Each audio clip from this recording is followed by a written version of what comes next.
Pinalalakas ng Department of Environment and Natural Resources sa mga hakbang laban sa epekto ng climate change. Kabilang sa mga inisyatiba ang mas mahigpit na solid waste management, reforestation at responsableng pamamahala sa pagmimina. Inangulat ni Elijah Canlas. Naglatag ang Department of Environment and Natural Resources o DENR ng mga konkretong hakbang para sa climate change adaptation sa bansa, kabilang ang mas pinaigting na solid waste management, reforestation at responsible mining policies. Binigyang diin ni DENR Secretary Juan Miguel Cuna na bagamat mababa sa 1% ang kontribusyon ng Pilipinas sa global warming, kabilang pa rin ang bansa sa mga pinaka-vulnerable sa matitinding kalamidad. Sa issue ng solid waste, nagbabala ang kalihim na kailangang pairalin ang disiplina ng publiko upang maiwasan ang tuluyang pagkasira ng mga katubigan. Alam nyo, masakit man aminin,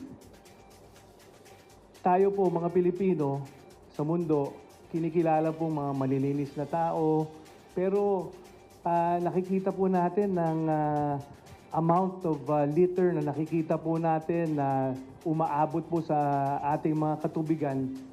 Siyempre nagagaling sa mga tao to, so kailangan paalalahanan natin lahat ng tao. Dagdag pa niya, we welcome anything that will lessen the amount of waste na magkaka-leakage o mapupunta sa lansangan o sa mga katubigan.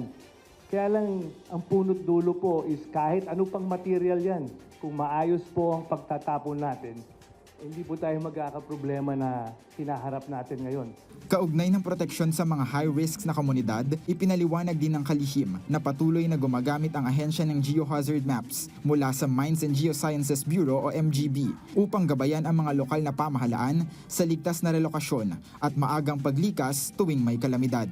Samantala, upang matugunan naman ang mga pinsalang dulot ng deforestation at quarrying, isinusulong ng DENR ang pangmatagalang rehabilitasyon sa pamamagitan ng National Greening Program o NGP na nagbibigay din ng kabuhayan sa mga lokal na people's organization. Ayon kay Secretary Cuna, hindi lang ito hakbang para sa isang luntiang kinabukasan, kundi tulay rin para sa malinis na pangkabuhayan.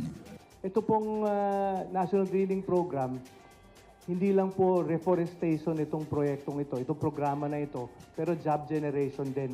So, ang kinukuha po natin sa isang lugar ay mga members ng mga people's organization sa lugar.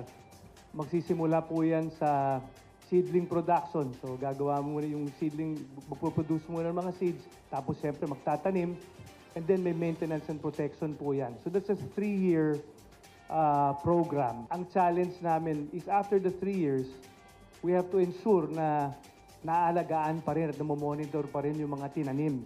Bukod dito, nakatutok din ngayon ang kalihim sa Responsible Mining Regulation kung saan nakikipagtulungan ang DENR sa iba't ibang lokal na rehiyon upang magtayo ng one-stop shops na gagabay sa mga small-scale miners.